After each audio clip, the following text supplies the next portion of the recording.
Your Dallas Mavericks had a tough weekend. They had a couple of really good opponents when you talk about the Milwaukee Bucks and the talent that is there with Damian Lillard and Giannis Antetokounmpo. And then, of course, you had the Sacramento Kings that were the third seed or second seed last year. Yeah, with the surprise team in the NBA. Great offense that kind of looked like the Mavericks out west. A lot of pace, great shooting, high team in the league last year. There you go. And those two were your tests. Unfortunately, you lose both of those games this weekend. And both of those were not because you scored. You didn't score enough. I mean, in theory, technically it was. But it was also more because your defense could not hold up to Giannis and Dame. And then also Domantas Sabonis and De'Aaron Fox and them. And so the question is, how big of a deal is this defense for the Mavericks right now, CA? It's a big deal, but first, let me say, if you missed the Saturday night game in Milwaukee, if you missed that on television, because it wasn't on national, it was on Bally, it was a beautiful game. It was just a beautiful game because you got to see four greats be great. Kyrie had 39. Luka had 34. Giannis had 40. 132-25 was the final on that one. I mean, it was, and Dame had 27, and his minutes were Dame time. What they said in Milwaukee, you finally got a chance to see freak time, because they were calling the combination of those two guys. Once Giannis and Dame get together, it's going to be called freak time. Which is such a crazy situation. It's a crazy situation. Look, guys, what are we doing? Clean this thing up. Right? I understand that they call him the Greek freak, Giannis, and then they call Dame time. But please, what are we doing? All I can tell you was that was a joyful game to watch because it was pretty clean. Referees let everybody play. You couldn't really complain about it. Mavericks lost the game. But then, as I mentioned in the crosstalk, this is not an excuse. This is the fact. Dallas Mavericks were playing yesterday. It was a 6:30 tip after playing last Saturday night in Milwaukee. They had played 5 games in 8 nights, and this was a back-to-back before they were resting tonight. They didn't even practice. A back-to-back with travel, mind you, because the game was in Milwaukee. And so they had to travel into Dallas. Yes, they've had a crazy schedule. So to be 9-5 is amazing as it is, but this has been the Achilles heel for them so far. The defense. Giannis had 40 points. I can't even tell you how many layups and dunks he had because couldn't nobody get in front of that freight train. And then Sabonis comes in and does the same thing at the American Airlines Center. Yeah. He's just every kind of in the paint, around the basket, move you could make, let alone dunks, just bank shots, everything you imagine. At one point, I saw the stat that said that Giannis and Sabonis combined to shoot 38 out of 40 in the paint on the Mavericks. Yeah, man. 30 out of 40 in the paint. So the paint defense does not exist. The conundrum for the Mavericks is, they wanted somebody. They were talking about going after Atlanta's Clint Capella. The tricky part, what they're trying to look for right now, and they still aren't done. They got to do something about this paint, but when can they get it fixed? They don't want somebody that has to be a star because guess what? Derek Lively is getting there. He's ahead of the curve, but he's still a rookie. He's going to get some rookie fouls. He's going to make some rookie mistakes. And he's got that real rookie 19-year-old body, so he's just going to get bigger. You don't want to impede his development, but he needs some help. He needs some rotational help. And so you got to find somebody that you can plant in the middle that can get some rebounds and also him block some shots. Sure. And that's part of it because one of the things is, those dudes, especially Giannis. Giannis is going to get to the rim in some respect. But some of that is okay. You need more bigs. This the roster needs a little bit of changing, but the roster is not just the bigs.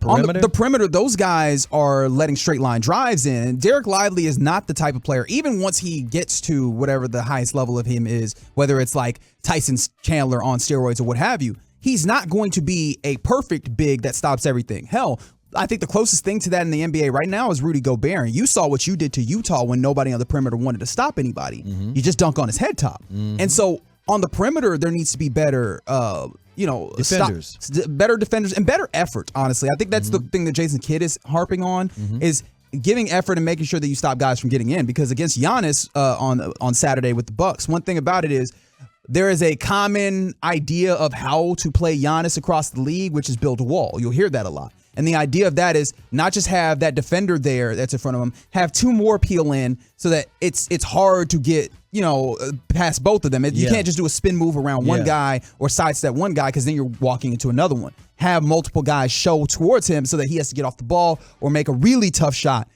The problem is they were kind of doing that, but Giannis was still dancing around those guys and then stepping around. And it's like, if you're going to be there in theory, but not in actual practice, you're not doing your job. Right. And so that was the thing when it came to Milwaukee. Yeah.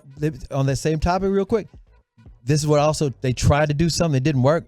First they said, okay, when you give him, when you go close to him on the perimeter, then he go past you. They're like, let Giannis try to jack up a three. Absolutely. So then they started kind of, when he looked like he's going to do something, they kind of back up and give us some space. Sure. And he started trying to do this. He said, F that. I started driving again. Right. And that's a thing to do. I mean, there was people talking about with Giannis, well, if he learns how to, shoot a three, people will guard him out. No, people are still going to let him shoot out there because that's better than giving up that dunk. The problem is he, as a great player, as an elite player, is like, I know what you don't want me to do, and I'm going to find a way to still do that. That's what makes players elite in this league.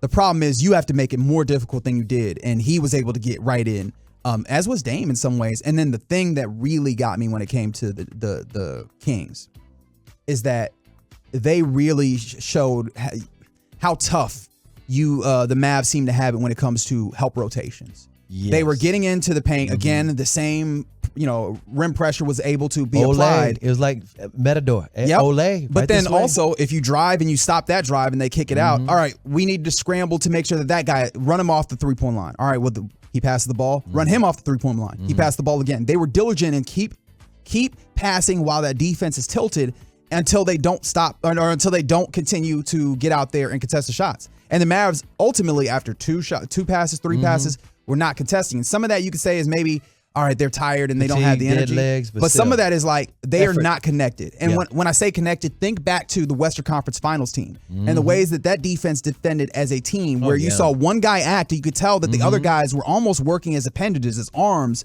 of each other. They had almost what felt like a hive mind because they all knew what the idea was. That's not the defense you're seeing right now. Right. And you hope that it evolves to that. They still need to make that move. Again, this is early in the season. We're nitpicking, but we're nitpicking for a purpose because we can see where they can improve. It's not like they suck, but they're not a finished product. I'm not nitpicking. I'm like, this is legitimate complaints from me. You might be nitpicking. That's fine. Hold on. I said it wrong then. These are the complaints because it's a fact. The defense is terrible. I think it's 25th in the league. And you got to be at least top 15 if you want to do anything. When they went to the Western Conference Final, they had put it all together by January. They had put it all together. By the time they traded Porzingis, they had put it all together. And by the time they got to the playoffs, they were the number 3 defense in the entire NBA. And we're talking about a team that was the most efficient offense of all time under Rick Carlisle. These were not defenders, and Kidd got them to invest into playing zone defenses. So it's possible that they can. In other words, you got the coaching staff that knows how to take an offense, a team that doesn't know how to play defense, they can train them up. They just have to have the time. They have to have the practices. And this is the difference. They're more athletic this year, and they came in with guys knowing, okay, I want to play some defense, and I don't need my touches. Whereas a Carlisle team that Jay Kidd and Sean Sweeney inherited, they had to show them how to play defense because they weren't playing defense under Carlisle. Let me give you a quick little thing about the Mavericks and their offense, which is different and which you will probably love about what Luka's doing. They got up-tempo now. Yeah, they're picking up the pace. All of Luka's career, Tim Cato did a hell of an article in The Athletic a couple of days ago. He's talking about this up-tempo offense and how it's saving Luka. Luka's not getting hurt as much because he would always, in half court, they beat him up. And he's always arguing with refs. He is now invested in this high-tempo offense. They're number 3 in the league. 4 right now. 4 and faster. Yeah. That's after this back-to-back. Sure. Just, updating But they're top 5. Whereas they used to be always in the 20s. And that's because Luka could control and dictate the tempo. And he is now realizing, guess what? If we can start this thing off, and he's doing it, Kyrie's doing it, and they broke down the different ways they're doing it, and guess what they've also found out? And Luka said this himself. You know how he does his step-back 3? Doesn't have to do the step-back 3. he's doing catch and shoots like Tim Hardaway. Absolutely. And his threes are dropping, and it's like, oh my God. Yeah, those. I mean, when it comes to, he never did that in the NBA catch before. and shoot threes are typically going to be better than step up threes. But he's enjoying it. In other words, he's not being this is what I do, and you don't need to reinvent me. You need to do everybody else. He is like, I'm loving this. And guess what? This up-tempo pace is keeping the weight off of him. Well, he has not gained a pound. I mean, and this is the thing, is the offense absolutely is better. You mentioned top 5 offense when it comes to offensive rating. But the thing is, more possessions means more defensive possessions. And what it's showing is, this year, one of the things is like, you could look up and be like, oh, well, look at the ways that they're winning. They're playing good teams that know how to attack defenses, not just, no shade to the San Antonio Spurs, but you've got young guys that are just kind of flailing in some ways and throwing themselves at defenses. These were teams that could be surgical in attacking you, and they dismantled you. And so I think this is the solution. thing. The solution. You're pointing out the problem, but it helps if you can offer a solution. I've said the solution is a trade to be made and time and practice for some of these young guys who were drafted and brought over here to play defense. And so what's your solution? My problem is I don't know that there actually is a solution beyond what So you're you don't talking think about. they're going to make the playoffs?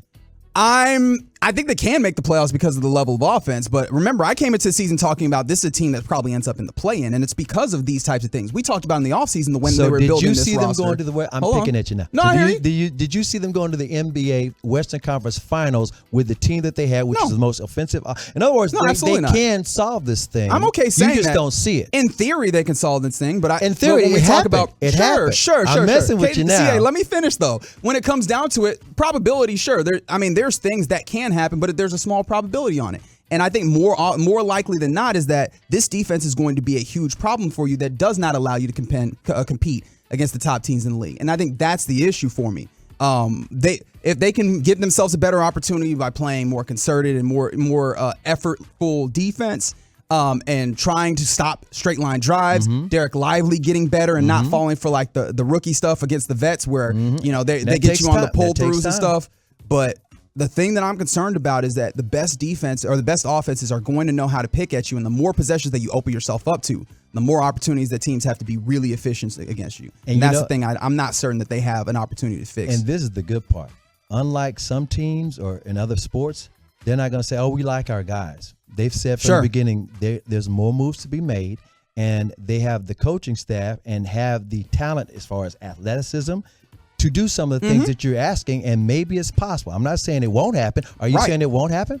I can't say that because I will give Nico Harris credit. I thought that he maneuvered the offseason incredibly. I just don't think he stuck the landing. And it was going to be super hard to do, in all fairness. There's still some work to be done. Right. And so that's the part that, and when I say work to be done by the players, work to be done by the coaching staff, and hopefully work to be done by the front office. So that's I think that's what we will continue to look for, especially as they play the better teams in the league and we get more data on what this team ultimately is, because there still isn't that much data. Are you against the best surprised teams at their record at this point? In some ways, but they've shown that they are capable, and we knew the offense was going to be elite, and they've shown it to be even more elite than I think some of us could have anticipated. But we'll continue to talk about that as the season goes along. We're only 14 games into the season. And that's something. And let me tell you something. It's going to be fun to watch, and just like the Texas Rangers, you let it play out and see what happens. Absolutely.